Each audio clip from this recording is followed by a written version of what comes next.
Hi guys welcome back to Teachy media.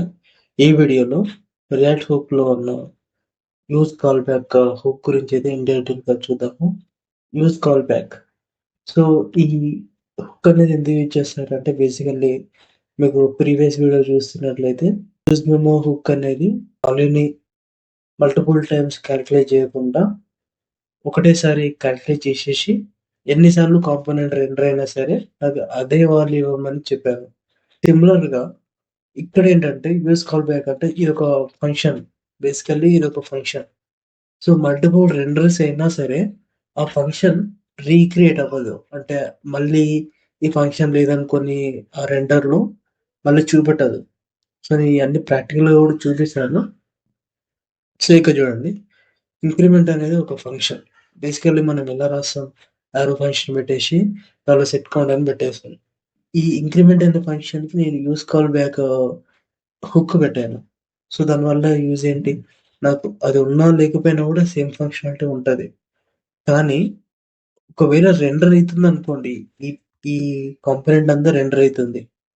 So render అయితున్నప్పుడు నాకు ఈ function ఒక్కసారి load అయితే సరిపోతది. నాకు మల్టిపుల్ టైమ్స్ ఈ ఫంక్షన్ అయితే లోడ్ అవ్వద్దు. ఫంక్షన్ లేదనుకోని కొత్తగా క్రియేట్ చేయొద్దు. కొత్తగా క్రియేట్ చేసి యూజ్ చేయొద్దు.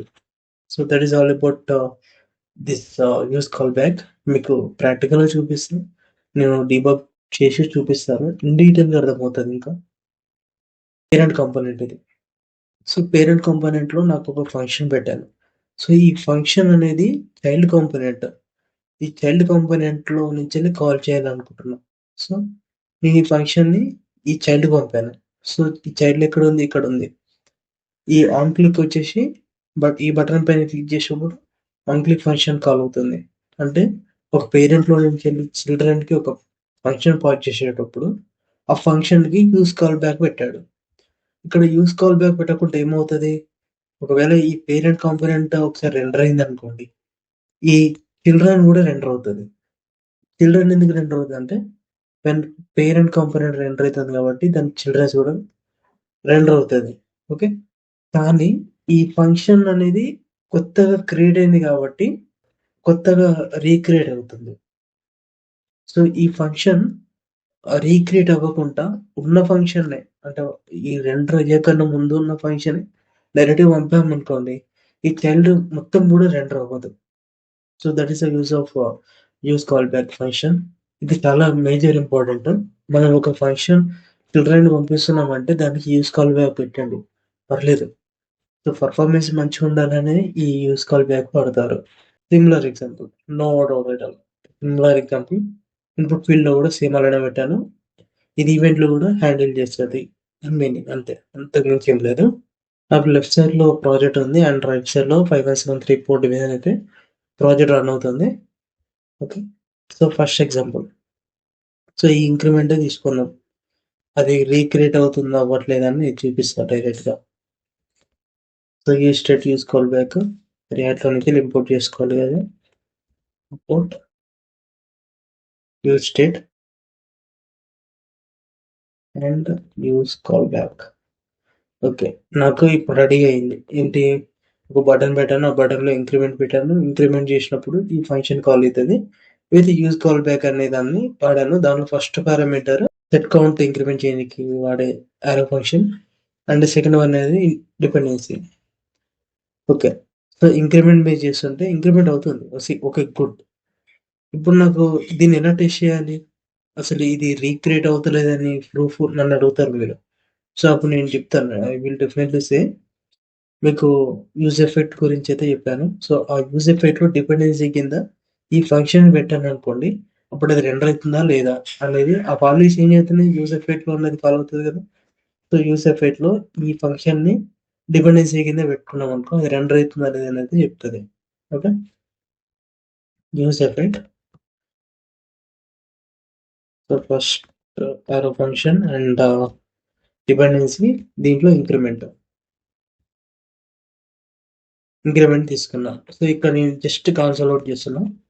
కన్సోల్.లాగ్ ఇంక్రిమెంట్ ఫంక్షన్ recreated. అయితే ఇదైతే ఫస్ట్ సారి అయితే వస్తది. ఫస్ట్ సారి ఒక్కసారి వస్తది. రిఫ్రెష్ చేస్తున్నా చూడండి. ఫస్ట్ సారి వచ్చింది. ఇంక్రిమెంట్ ఫంక్షన్ రీక్రియేటెడ్ అని క్లియర్ చేయండి. ఇప్పుడు నేను ఈ ఇంక్రిమెంట్ మీద చేస్తుంటే ఈ కన్సోల్ నోట్ రావద్దు. ఎందుకంటే ఈ ఫంక్షన్ రీక్రియేట్ అవ్వలేదు. ఎందుకంటే యూజ్ కాల్ బ్యాక్ యూజ్ చేశాను. యూజ్ కాల్ బ్యాక్ తీసేసి కూడా ఎలా ఉంటదో చూపిస్తా. కానీ ఇప్పుడైతే ఈ కన్సోల్ నోట్ అయితే రావద్దు అని మీనింగ్. సో ఏం రావట్లేదు. మీరేం చేయండంటే ఈ ఫంక్షన్ ఇంకోటి కాపీ చేసుకొని ఓన్లీ ఈ యారో ఫంక్షన్ వరకి సెట్ చేసేయండి. యూజ్ కాల్ బ్యాక్ తీసేసేయండి. Paste it. సో ఈ పైన ఉన్నది కామెంట్ చేస్తున్నా. నాకు ఇక్కడ ఇంక్రిమెంట్ అనేది ఇక్కడ ఉంది. ఓకే. సో ఇప్పుడు నేను ఇంక్రిమెంట్ మీద చేస్తే నాకు యూజ్ కాల్ బ్యాక్ లేదు. సో ఈ ఫంక్షన్ అనేది మళ్ళీ క్రియేట్ అవుతుంది. మళ్ళీ రీక్రియేట్ అవుతుంది కాబట్టి నాకు క్రియేట్ అయినప్పుడల్లా నాకు ఈ లోపల ఉంది యూజ్ ఎఫెక్ట్ లో ఉంది అయితే కాల్ అవుతుంది. సో మళ్ళీ రీక్రియేషన్ అయినా మీనింగ్ దానికి. ఓకే. సో ఇలా నేను క్లిక్ చేస్తుంటే ఇక్కడ చూడండి ఇంక్రిమెంట్ ఫంక్షన్ రీక్రియేటెడ్. సో నేను మళ్ళీ దీన్ని యూజ్ కాల్ బ్యాక్ పెట్టి చూస్తున్నా. సో నాకు ఏం రావట్లేదు. ఓకే. నాకేం రావట్లేదు అంటే మళ్ళీ ఫంక్షన్ రీక్రియేట్ అవ్వలేదు. వీటిని ఏమంటారంటే పర్ఫార్మెన్స్ వైజ్గా మనం ఇంకా బెటర్మెంట్ చేయాలంటే ఇలా చేసుకోవచ్చు. ఓకే. అండ్ సెకండ్ వన్ కూడా సేమ్ సిమిలర్.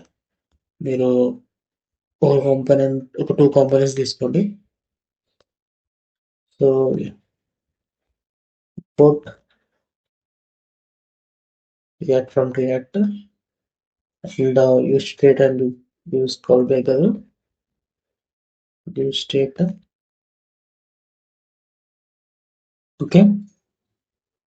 సో ఇప్పుడేంటి ఈ పేరెంట్ కాంపోనెంట్ లో నేను చైల్డ్ కాల్ చేశాను. దాంట్లోకి ఒక ఫంక్షన్ పంపించిన హెడర్ క్లిక్ అని. సో నేను ఫస్ట్ సారి ఒకసారి అయితే రెండర్ అవుతుంది. రెండర్ అయిన తర్వాత నేను ఈ కౌంట్ ఇంక్రిమెంట్ చేస్తున్నప్పుడు నాకు ఎలాంటి చైల్డ్ రెండర్ అయితే అవ్వదు. ఓకే. ఇంక్రిమెంట్ పేరెంట్ చేస్తున్నాను. ఇంక్రిమెంట్ చేస్తున్నప్పుడు నాకు ఏం లేదు, ఏం అవ్వట్లేదు. ఓకే. నేను ఎప్పుడైతే ఈ క్లిక్ మీలో హ్యాండిల్ క్లిక్ ఉంది కదా దీన్ని కాల్ చేసేప్పుడు మాత్రమే నాకు బటన్ క్లిక్ అనేది చేస్తుంది. బట్ ఈ కాంపోనెంట్ అయితే మల్టిపుల్ టైమ్స్ అయితే రీరెండర్ అవ్వలేదు. ఓకే. ఒకవేళ ఈ యూజ్ కాల్ బ్యాక్ తీసేసాను అనుకోండి. సో అప్పుడు నాకేంటి కౌంట్ ఇంక్రిమెంట్ అయినా కూడా మళ్ళీ దాని లోపల ఉన్న చిల్డ్రన్స్ కూడా మళ్ళీ ఒకసారి క్రియేట్ అవుతాయి.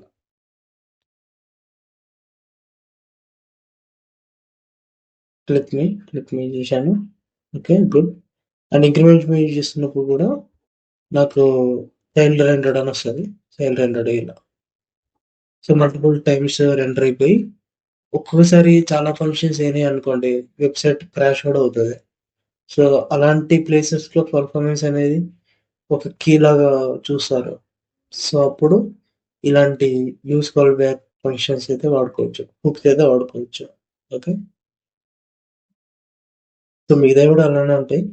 మీరు ఒకసారి చూడండి, వీటిని చేయండి. మన డౌట్లు ఉంటే కామెంట్ చేయండి. And if you are not subscribe to our channel please do subscribe. Thank you.